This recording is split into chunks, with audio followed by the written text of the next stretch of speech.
नमस्कार, सिम्पली सुवर्ण चॅनलमध्ये तुमचे स्वागत आहे। तर आज आपण पाहणार आहोत पालकाचे धपाटे। यासाठी लागणारे आपल्याला छोटासा कांदा आणि पालक घ्यायचे आहे, त्याला बारीक कट करून घ्यायचं। टोमॅटो किसून घ्यायचं। इथे आपल्याला लागणार आहे 2 वाटी गव्हाचे पीठ, 1 वाटी ज्वारीचं पीठ। त्यामध्ये आपण लसूण, हळद, चवीनुसार मीठ, लाल तिखट, हिरवी मिरची टाकून घेतलेला आहे आणि पालक भरपूर प्रमाणामध्ये बारीक कट केलेली टाकायची, कोथिंबीर टाकायची आणि लागेल तसे त्याच्यामध्ये पाणी ॲड करून आपल्याला पिठाचा गोळा बनवून घ्यायचा आहे।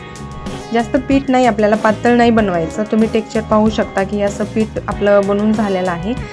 5 ते 10 मिनिट त्याला छोट्याशा पातेल्यामध्ये किंवा टोपलीमध्ये झाकून ठेवायचं। नंतर आपण पाहू शकता याचं टेक्स्चर कसं आहे। असे छोटे छोटे गोळे बनवून घ्यायचे आणि आपल्याला एक कॉटनच्या कपड्यावरती थोडंसं पाणी लावून त्याला गोल आकारात, म्हणजे तुम्हाला जसा आकार पाहिजे तशा आकारामध्ये तुम्ही थापटून घ्यायचं आणि त्याला एक होल पाडायचं आणि त्यावरती आपल्याला थोडंसं तेल लावायचं आहे। तोपर्यंत गॅसवरती तवा गरम करण्यास ठेवायचा। तवा गरम झाल्यानंतर आपल्याला हे धपाटा त्यावरती टाकायचं आणि हळू असं काढून घ्यायचं आणि त्याच्यावरती थोडंसं तेल लावायचं, पाणी लावायचं आणि आपल्याला झाकून ठेवायचं आहे। म्हणजे तोपर्यंत दुसरे धपाटे बनवेपर्यंत वरचं धपाटा वाफळून मस्त छान खुसखुशीत तयार होत असतं।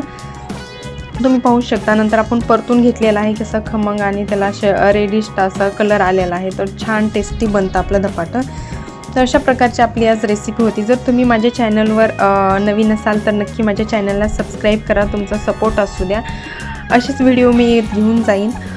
नक्की व्हिडिओ आवडला तर लाईक करा। तर आपण पाहू शकतो हे धपाटे आणि त्यासोबत दही, आणि हा पावसाळ्याचा कसं सीझन असतं, यामध्ये मस्त खमंग काहीतरी खावंसं वाटतं। तर तुम्ही पाहू शकता किती छान प्रकारचे दही आणि धपाट्या तयार झालेला आहे। तर तुम्ही पण नक्की करून बघा, ट्राय करा, मस्त खमंग असे धपाटे। चॅनलवरती नवीन असाल तर नक्की सबस्क्राईब करायला विसरू नका। भेटूया नेक्स्ट व्हिडिओमध्ये। Thank you, bye bye.